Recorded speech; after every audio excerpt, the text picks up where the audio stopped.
So I think don't underestimate, what you bring to the table, because if you are a good candidate, even if you're not a perfect fit for a certain position, those who see your value may find a way to have you, or they'll keep your resume on file and call you up when something does come available. And the other piece is don't underestimate the power of relationships.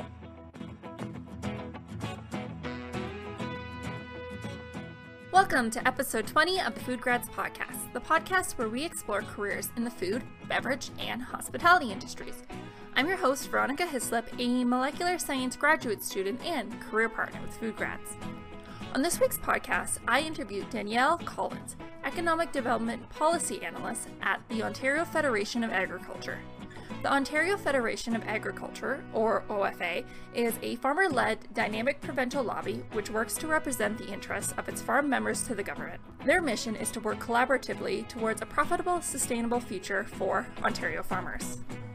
In this episode, I learned about Danielle's career journey. She interestingly went to the University of Guelph for neuroscience, but after graduating and working in the hospitality industry, she realized that this path really wasn't for her, and instead pivoted into a career of economic development. Danielle better explained to me what exactly is a policy and understanding where her role plays in the overall building of communities, as well how OFA is helping Canadian farmers. It was really fascinating because, honestly, before this episode, I really didn't know much about what policies were, so stay tuned for that. Overall, the message of this episode was that the agri-food industry needs people from every background. Danielle dispels a lot of myths in this episode, such as agri-food jobs are only in the middle of nowhere, and she drops a lot of good advice that anyone can apply to themselves at any stage of their careers. So let's jump into it, onto the show.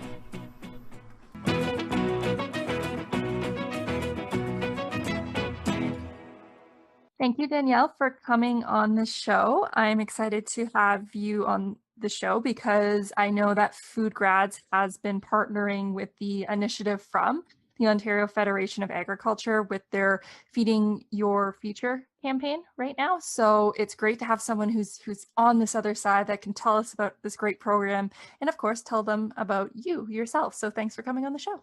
Yeah, it's great to be here. Thanks so much for the opportunity. We were talking before the show, and I heard about that you had a very interesting career path going from neuroscience to seemingly being in the agricultural industry with, to be honest, a job that I have literally no idea with what you do. So I think it'd be great to first get to know what you do, and then let's do a career cycle to find out how you got there. Sure, yeah. So to explain a little bit about the Ontario Federation of Agriculture, which we call OFA, we're a general farm organization, which means that we cover all farm types, all farm sizes, and farmers are our members. So we have 38,000 farm families across the province that are members of ours, and we represent their interests and advocate on their behalf, and also provide member benefits and different programming to support agriculture and the food industry. And my role as a policy analyst with a focus on economic development is to really look at growing the agri-food sector. So how can we make farmers more profitable, more successful, make sure that we have a strong, viable farming industry, and also how that extends to the broader agri-food sector from field to fork. So from my career journey, I guess, it's a very zigzagged path. So in high school, I was actually very interested in drama and musical theater. So I went to an arts high school. And then from there, I was really interested in science. So I did a neuroscience undergrad where I was doing lab experiments and all kinds of unique things in the science space. And took a few years off and was in tourism and culinary tourism.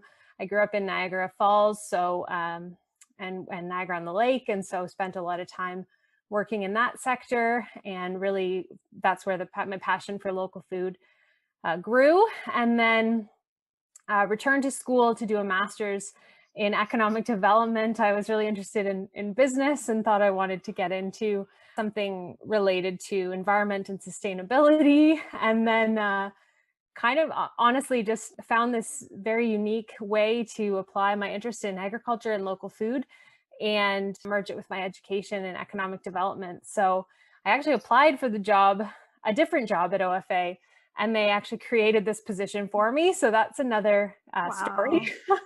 But it's been great to have that opportunity to craft my own position. I've been there 5 years now, and it's been a really unique opportunity. Wow, that is a very interesting path. I mean, to go from, again, I don't even know how you discovered that there was a program for economic development, because honestly, I've never heard of it. So I just wanted to understand a little bit more. How does that differ from something like just a standard business degree? Yeah, great question. So again, because I was kind of coming at it from the environmental lens, I ended up looking into the University of Waterloo, which had a great school of environment. And interestingly enough, economic development fell under that school of environment because it's more about the built environment and, a community environment than it is about, conservation and the typical things you would think of with environment. So while it does have business components, marketing and communications, traditionally people in economic development actually work for a municipality, and their role is to help businesses grow, help them be successful. So whether that's through funding programs or mentorship programs, business incentives to help them diversify what they're doing, get online, things like that. And so while people hear economic development, think economics, it really is more about community building and also supporting kind of the businesses to make sure that, yes, you need jobs and you need a tax base, but also there's so much more to it to make sure it's, a place people want to live and work and that type of thing. So how do you merge that with agriculture? Well, agriculture is, of course, one of the sectors in a community that needs to be strong and successful. So it's a neat way to merge those two interests. That's so cool. And it's really cool that there's like a strong program that you were able to go to that is in with Ontario, because I know from personal experience driving through Niagara, beautiful area for agriculture, but the whole green belt in Ontario in general, like there's so many different types of farms. It's not just limited to fruit farms. You have, I believe there's everything. There's just so many things. So yeah, 200 commodities. So yeah, okay. Ontario is very diverse. Wow, I live here, so I'm not surprised whatsoever. So I find it interesting that you had mentioned that you are working with different, like the job is really working with communities and really building up them from the other standpoint, of course, the business, but also making it a place that you want to have a job that's sustainable in your life, that you can just keep on going with it. And I think that this would be a really good place to start talking about the Feeding Your Future campaign. And I would love for you to share more about what that is. Sure. Yeah. So Feeding Your Future, we initiated it May of 2020. And while it was a response to the pandemic and COVID-19, really there's been a challenge with workforce development and making sure that we have new people coming into the sector and we're able to fill labor gaps and make sure that our sector has the workforce it needs to be successful. So COVID-19 did make that even more intense because we do have a large seasonal agricultural worker program, and there were some delays and concerns about getting enough workers. So it was even more intense in the spring of last year that we really saw a need to fill that gap. And so we launched the Feeding Your Future project. We were successful in obtaining Canadian Agricultural Partnership funding, which is a provincial and federal government program that provides financial support to address labor and training challenges in the agri-food sector. And so we really wanted to come at it from a multi-pronged approach. So we thought it's not just about this filling immediate need of employers and job seekers, but it's also about the broader, how do we get more people aware of what types of jobs and careers are in agriculture? How do we get people excited about the opportunities? And really that kind of campaign to get more people hearing about us and connecting to more people than just within our typical agriculture network. So we had, in the last year, we've run virtual career fairs, webinars. We had a job matching concierge service through agcareers.com and careersinfood.com, where we were helping employers get online. So a lot of farmers tend to use word of mouth. So trying to get them to use online platforms, and then also helping them find the correct, helpful candidates, and vice versa, helping job seekers find those jobs. And Also a large training component, which I'm sure we can talk about in a bit more detail. But there's a few training initiatives that we've been working on diligently over the last year. And we also just found out we were successful in obtaining funding for another year. So we're very excited Very good. it's great timing for this podcast that we'll be launching more virtual career fairs and webinars and initiatives over the next year. That's very exciting. It's something can't be beat with going in person for a career fair. I am very happy to hear that with COVID, a lot of virtual things, it's really allowing more reach for people to actually have these one-on-one conversations without that. Because coming into a job fair, one of the nice things is you might not really know what you want. So you're just kind of looking around and all that, but it can be really intimidating. But being at home, you can bridge that gap without just reaching out to someone that you don't really know. So that is very cool. Exactly. And, if you are living in a community not close by to where a job career fair is, you might not be sure you want to take the time to drive out and commit the day to it. But if you can just sign in online, free to sign up and kind of poke around, have either a text chat or a video chat with someone working in the field in a very low pressure environment, or even just perusing the job descriptions and what's available. I think a lot of people were surprised to see that and I'm sure we'll get to this later, but it's not simply, farm labor jobs. There are so many other careers in agriculture, in HR, in science, in technology, communications and marketing, sales.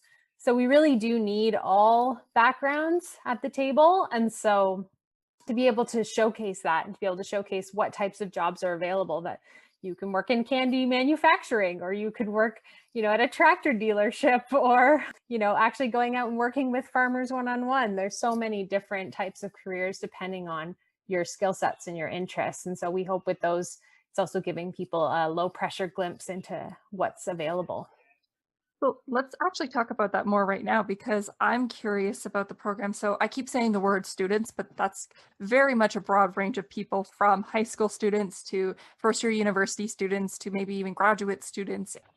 What kind of jobs are there out there for someone who's, let's just say, coming out of high school? Are there jobs that are available for them that maybe they don't need to get a college degree? Or let's talk about some spectrum. Yeah, for sure. And that's another great thing about the entire agri-food sector is, again, we need everyone. We need people with high school, college, university, skilled trades. And so really any educational background there's a spot for you. And so that's, I think, another great example. There's also a lot of opportunity for learning on the job and moving up within a company or farm just by doing. And so that's another great way that we've seen, if someone does come straight out of high school and get a job, yeah, they might have to start, in an entry level position. But what we're hearing from agri-food businesses is it's really about work ethic and willingness to learn. And a lot of, the skills and technical expertise, it has to be taught anyway, and hands-on is how they'd rather do it. Okay. So in a lot of instances, we're hearing about people that can move up quite significantly in a company just from getting that hands-on experience and being, a solid employee that's willing to invest the time and effort into learning. And there's a lot of also shorter kind of courses. There's one for management, agri-management. So it's a smaller kind of program where if you've gone as far as you can go in your position, you want to get some management experience, you can go take a short diploma type thing, certificate, in order to do so. You don't have to have a 4-year undergraduate degree and that kind of thing. So it's nice to have options that way, that you can continue to learn while working, or can kind of return to school once you figure out what type of training you want to beef up your resume with. But because you're saying that a lot of these jobs a lot of the employers are more than happy to teach you the skills more specifically for that job. But how do you get your foot in the door when you might not be able to show the passion that you know exactly what you want to do? Like I said, I think that they're looking for the right fit, kind of from a culture perspective, from a work ethic perspective. One of the things that we're doing through Feeding Your Future is offering a certificate. So it's an online certificate. It's only 8 to 10 hours to complete, e-modules, so you can go at your own pace to complete them. And it covers kind of an Ag 101, if you will. It's called the Ontario Agriculture Worker Safety and Awareness Certificate. But really the goals with it are to provide exposure to what types of jobs and tasks occur on a farm, but also give you a bit of safety training and better understand what a day looks like. And so we're encouraging those who are even just in the job seeking phase to consider taking a certificate of that nature. It's fairly low, time spent, but it shows, I think, to employers that you're interested in taking that opportunity and you're willing to work for it, because going that extra step will help further ahead. And we're offering it for only $49 right now until the end of June, with estimated value of $299. So it's a really great kind of discounted rate right now to try to get more people to take the course and get that experience. For sure. It sounds like it. And it would also be a really good way to dip your toe into knowing what expectations could be to see if this maybe could even be a good fit for you. Yeah, and we have a section on farm equipment. We have one on livestock, one on crops. So recognizing that there's different types of farms out there and there's different expectations on each one. So giving you just kind of a snapshot into the different opportunities out there. One of the things that also comes to mind as a young person as well is, I think many students, I know that there's definitely, it's not the whole case, but a lot of students are expecting to be in like suburban areas and all that. And I know with farms, first thing that comes to mind is just a farm in the middle of nowhere. And I'm just thinking about housing and all those types of things, because that is a big issue for that. And is this really the case that all the agricultural jobs are out in the middle of nowhere? That's a great question. And, working on farms, there's a broad range. Some farms are just right on the urban fringe and others are maybe a little further out. Some people would see that as a benefit, to get out of the city and go work out in fresh air in a field. But as I said, that's really one career out of many paths that you could take with agriculture and food. So some people have desk jobs, some people have sales jobs, so they're driving all over. It all depends on in a laboratory, in a food processing facility. So really the work environment can be very different depending on what you're interested in. But in relation to transportation, I think I agree. It is a challenge that we face for especially, younger people who don't necessarily have access to a vehicle yet. And that's actually where sometimes when we're working with municipalities and communities, to come up with those affordable transportation options, working on getting public transit out into rural communities. And sometimes even the employer themselves are able to arrange unique solutions in that way. So if you're close to an urban center, there could be some kind of ride sharing or carpooling that goes on to try to bridge that gap. But I wouldn't, it's hard to say that it isn't a challenge, because there are issues with that, of course, but there are a lot of people working hard to make it as easy as possible if people do want to work, in a rural community, and that they're able to get to the job. I think that's a really interesting point you bring up. I don't remember who I was talking to, but I know that there's been some companies that actually have, like you said, got the city to put busing routes specifically to take them to and from their facility. And maybe it might be even worth just mentioning to the employer, just, make that a concern, because sometimes just having someone say that they want to be involved in your company, they can work it out because they want to employ you, as maybe you want to be employed there as well. Exactly. Yeah. And it's something that we work on at OFA more broadly. So I'm one policy analyst, but there's 8 of us on the team, and we advocate to provincial and federal governments about the needs and challenges with the sector at large. So while some might see, just the agriculture component, of course, there's transportation, there's reliable broadband internet, there's childcare, there's, rural schools, making sure that if people want to have a family in a community and want to move there to work in agriculture, that there's a place for their families to go to school and for their spouses to have a job. And so it goes on and on, that there's a much bigger picture than just kind of, the agriculture sector itself, that having rural communities that have access to all these services and amenities that help the sector be successful. That's really interesting. And I know that as well, I know we've been talking about farms. For people who are listening, they might think, oh, we're just talking about rural farms, but there's a lot of opportunities in food processing sectors too, not just, the food processing complement side to the agriculture that are closer to suburban areas for sure. And I know Mississauga, Vaughan, all these regions have a lot of food facilities. Oh, definitely. Yeah. And that's why I don't think you should ever limit yourself by geography, because there's 860,000 people employed in the agri-food sector from field to fork in Ontario. So it touches every community in some way, whether that's, as you said, in food processing, in food service, in warehousing and logistics. It goes on and on. So there's so many other ways to connect if the farm sector isn't exactly where you want to be. And of course, we haven't even talked about indoor agriculture and vertical farming and greenhouses and hydroponics and all kinds of places where, the field isn't as important. And really there are opportunities to grow food and grow agricultural products, not in a farmer's field. I'll be honest, I forgot about that because I feel as though those types of places have just kind of crept in the background in the past few years, and they're really starting to, no pun intended, grow. And they're opening up, and it's something I have a career I wouldn't have even thought about 5 years ago. And now it's a very viable career path.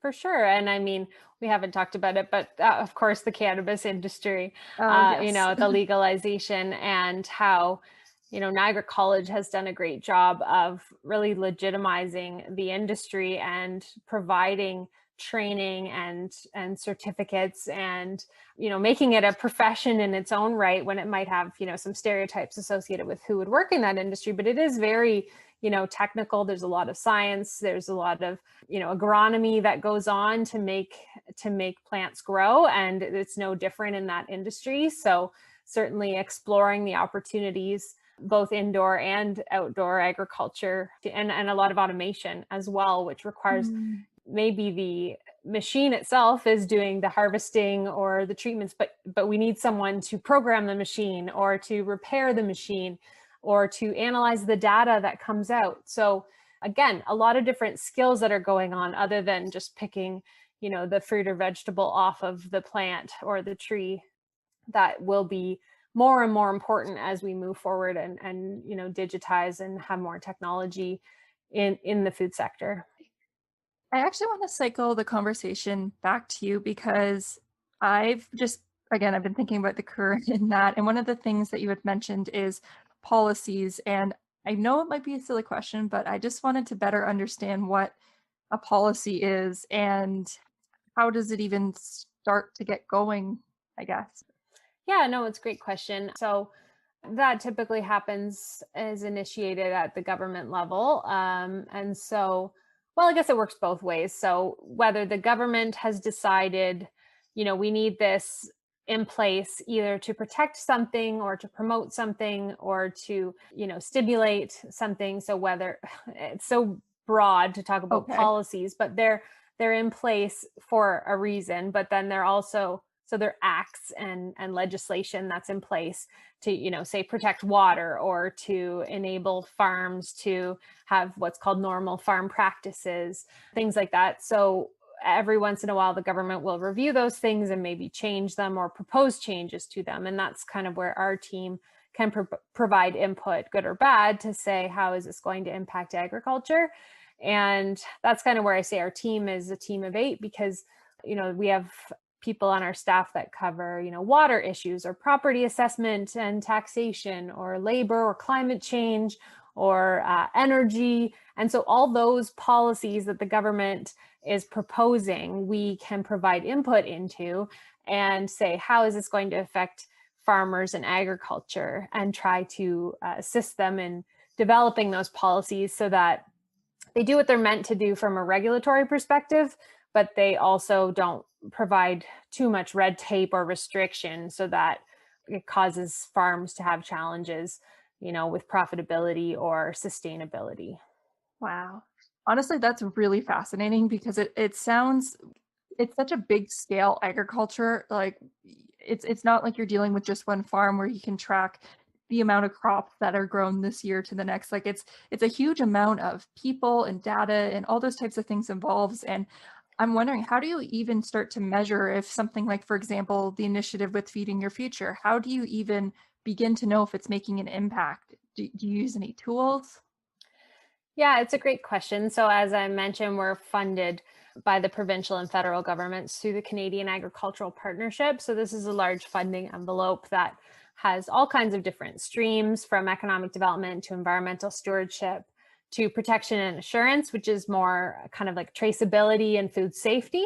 And so under those buckets, there's the various streams. So as I said, ours was to address labor challenges and training opportunities. So we do have some deliverables that are expected of us and some reporting that is required of us back. So a lot of that information can be collected through, surveys and interviews. And the great thing about this project is it is quite tangible. You can see how many people attended an event and how many connections were made and how many jobs are posted through the concierge service and how many people came onto the webinar, and then certainly asking afterwards through surveys, how people's experience and getting that sense of if it's helping. And then I also haven't mentioned yet, but we have quite a bit of social media presence. So we have Twitter, Facebook, Instagram, and LinkedIn accounts. And that has been a great way to engage both with, agri-food employers, but also with the general public. And, seeing retweets and likes and responses and direct messages. So that you're getting that traction. And really, like I said, the awareness of the agri-food sector, it's something we've always had a challenge with about recruiting people outside of, I grew up on a farm. Okay. And so, like, if you're from the industry, if your parents farmed or your grandparents farmed, you have that connection to agriculture. And so it's a lot more likely you'll end up in the field. But I think a lot of people are hesitant to explore a field that they don't know anything about. And, only 1.8% of Ontarians are working on farms. So you think that's 98% that don't have a connection to farming anymore, when it used to be, 50%. Right. So how do we promote what's available and awareness and buck stereotypes while continuing to do it? So it's a slow process for that one. It's a lot harder to measure, but there's a lot of great organizations beyond OFA and beyond this initiative that are also working hard, like Farm and Food Care and Agscape are two great organizations that are trying to bridge that public awareness gap and also educate the next generation. Well, I'm happy that you can share those names as well on here, and I'll make sure to link all the social media platforms that you had in the show notes for this episode. But personally for me, I don't know how I kind of figured out about food. I think it was the Food Network, to be honest. That was my kind of gateway because I'm from a suburban area. I live close to Milton, which does have a lot of farms, but to think, like, I don't have any people that really were in that agricultural side. So I do focus on the food processing, but I think it's great to have more awareness, because I know with my program, for example, no one ever talks about this, even though I'm in the sciences, which is really strange to me. Like, we talk about, maybe like looking at environmental impacts and such, but not like having a full-time role. So it's great to hear that there's more initiatives.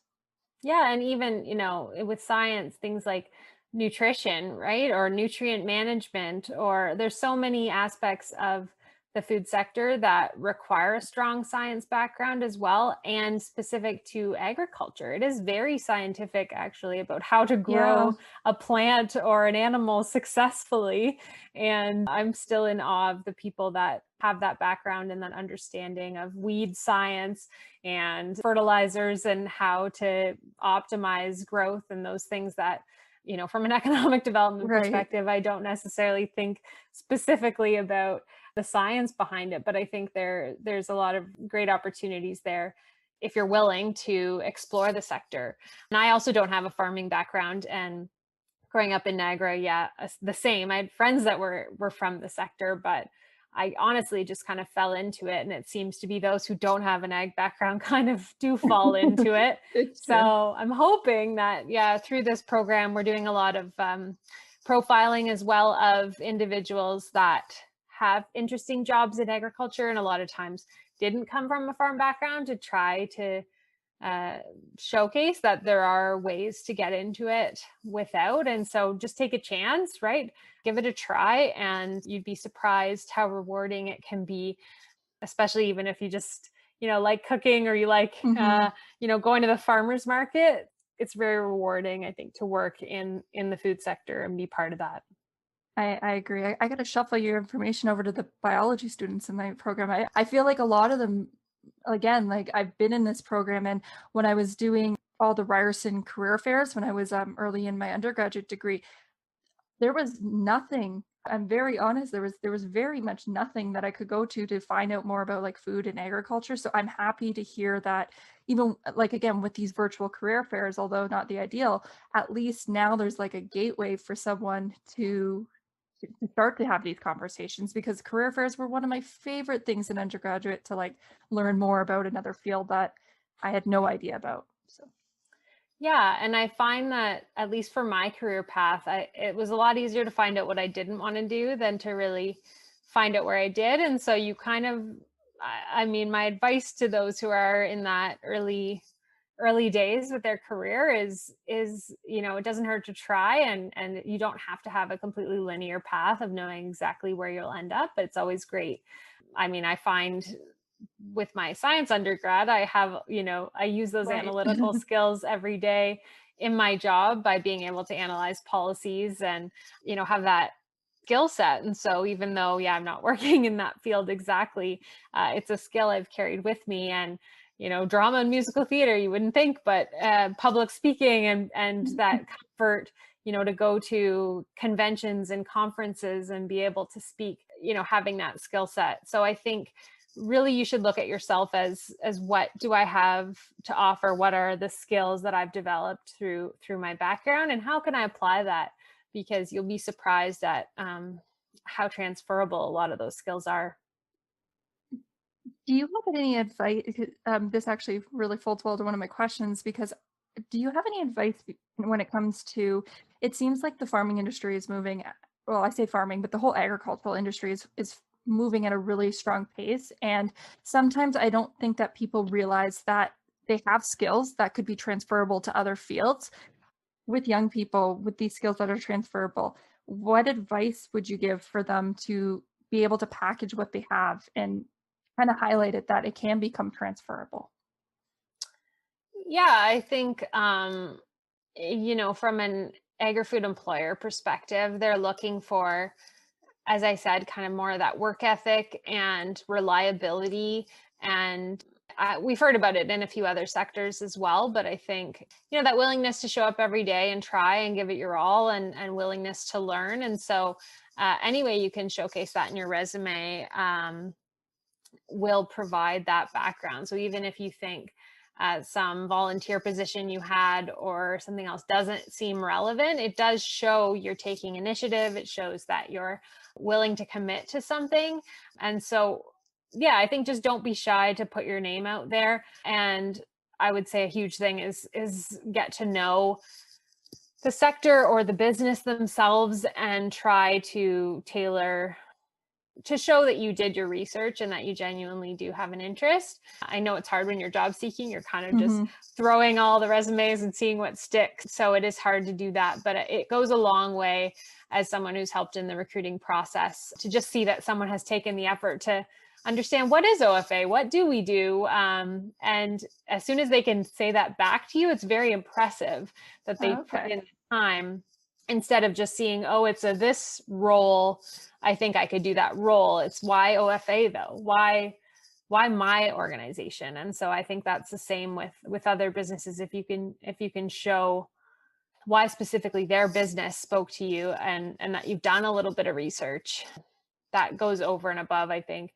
just the skills that you put on your resume, is that you're really demonstrating that skill of work ethic and willingness to put yourself out there. Are there any associations or networking circles or any of these types of things that relate to the agricultural sector that a student could maybe join? That's a good question.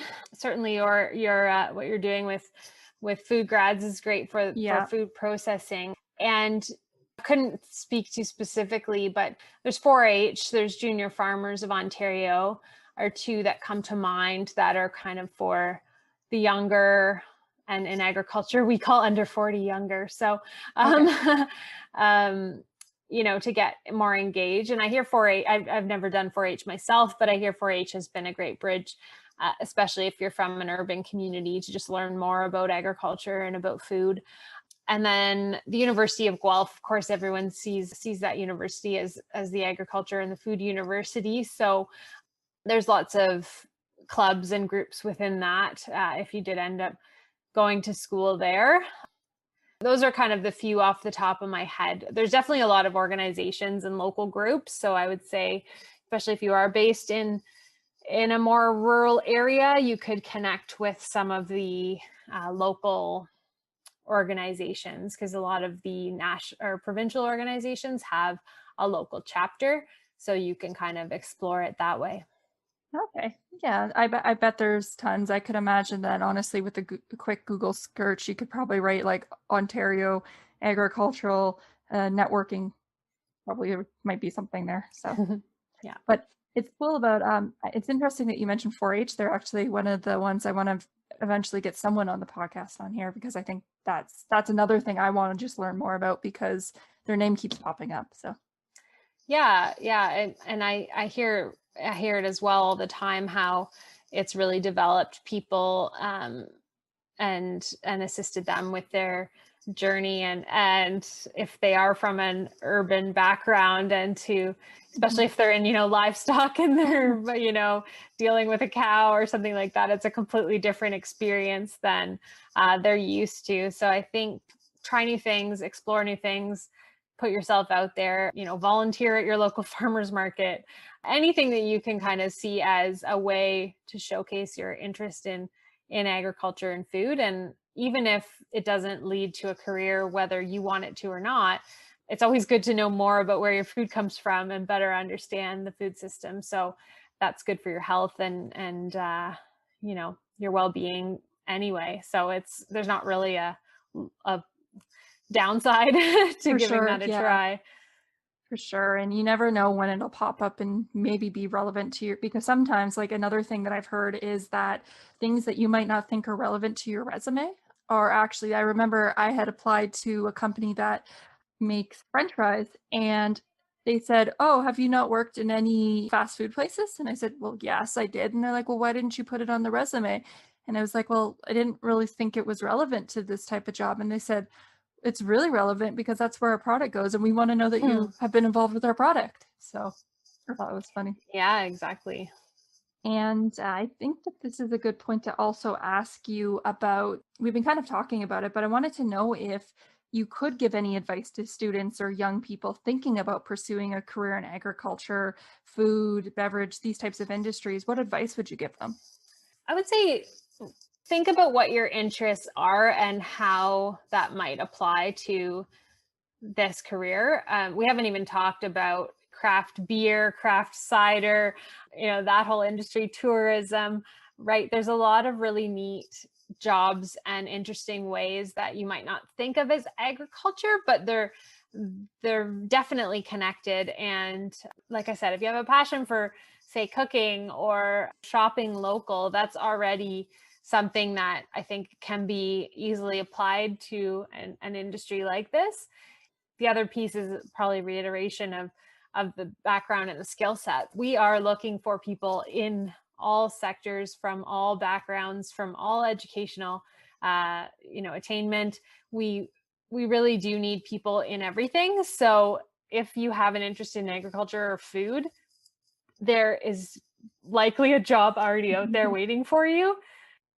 And I guess the other piece is to speak personally about my background and how, I applied for a job that wasn't a perfect fit for me, because I was interested in food, and I kind of just went for it. And that job was not the right one for me, but they went back and created a position that was literally made for me.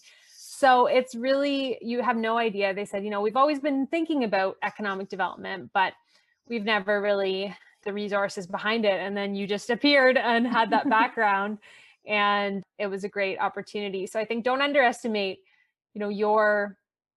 what you bring to the table, because if you are a good candidate, even if you're not a perfect fit for a certain position, those who see your value may find a way to have you, or they'll keep your resume on file and call you up when something does come available. And the other piece is, don't underestimate the power of relationships, which I haven't talked about yet, but my first job from my master's was from a professor's connection. And my second job, which is now OFA, of course, was my master's research project. We had an Ontario Ministry of Agriculture, Food and Rural Affairs analyst who was a part of that project through the funding program. And she ended up being my reference for my OFA application. So you meet these people through your schooling, and you don't necessarily think of them as gateways into your career. But I think thinking of them as people, as professionals that could actually help you in your career search, and building those relationships, not showing up for school in your pajamas and sleeping through the lectures, and, putting yourself out there as a professional, as someone who is very serious, and then identifying people who maybe have connections you haven't thought of to help you find your first or next career opportunity. I like that. And I like that's another perspective, is almost thinking as your student school as your professional career. It is still very much, it's the gateway to your next steps. And this is why you're doing it for your career, going to school. So you might as well just give it your all and show that you care to other people. It goes a long way. Yeah. And even with my undergrad, so I took a 4-year break between my undergrad and my master's to figure out what I want to do when I realized it wasn't neuroscience, and did some traveling, lived in New Zealand for a while, did some volunteering, and like I said, worked in restaurants, and I was not really sure what I wanted to do next.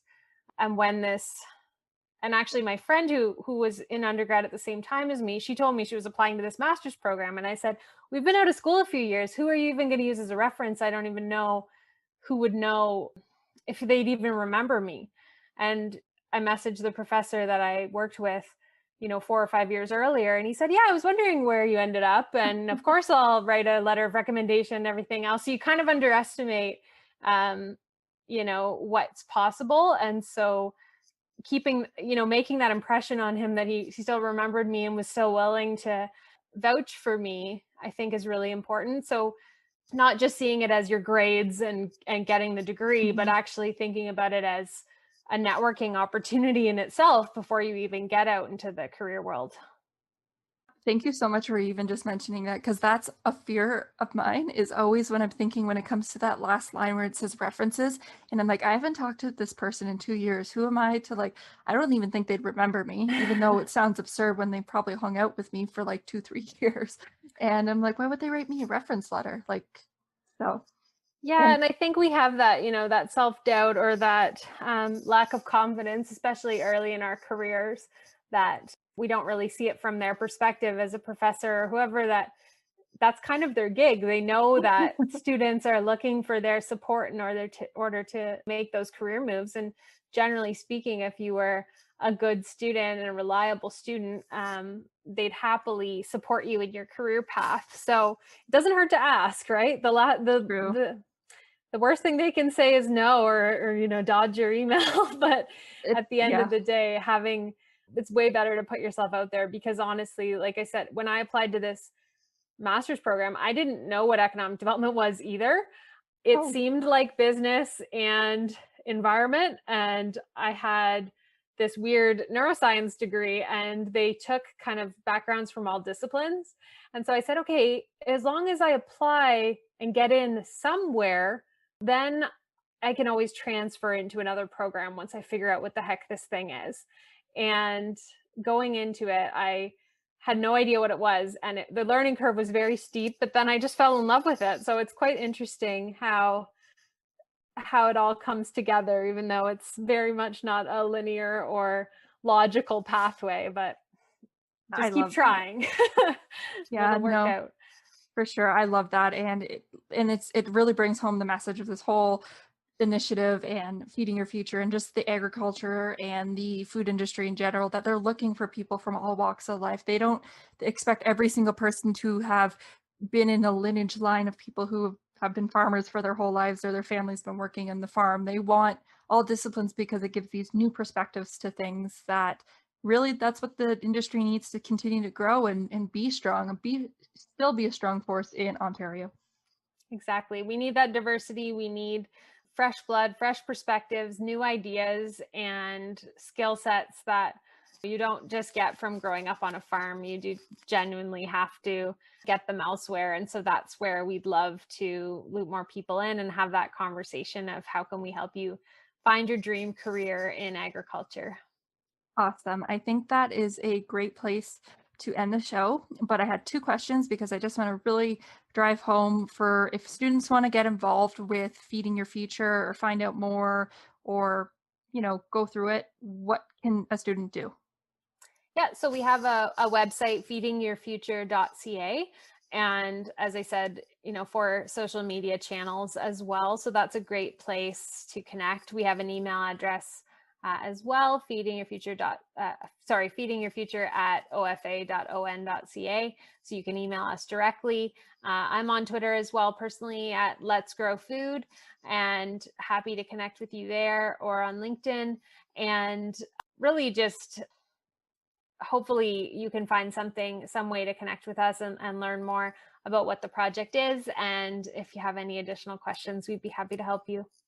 That's great. I'm so happy I got to share that. So everyone go check them out. I'm assuming if you're listening to this podcast, many of you are very interested in coming into these careers. So this would be a great starting point to maybe even see what you could match and find. So thank you, Danielle, for coming on the show. I really enjoyed this hour. It flew by. Thank you so much. It's great to be here.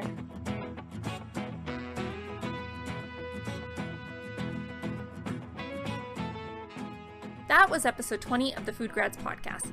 All the notes to this podcast can be found on the FoodGrads website by clicking the podcast tab on the homepage. There, you can find any notes to past or future episodes. If you enjoyed this episode, then consider leaving a review on wherever you get the podcast. There's so many out there, and we would really appreciate it. Overall, I was especially excited to share this week's episode because of the awesome collaboration FoodGrads is doing with the OFA with the Feeding Your Future campaign. Feed Your Future is presenting even more virtual career fairs that you can attend to connect with employers in this industry throughout the year. This campaign is really going to shine even more light on how awesome this industry is, and no matter where you are, there's a career waiting for you in the agri-food industry. Anyways, that's it for this week's episode. Thank you everyone so much for listening. I'll see you next week.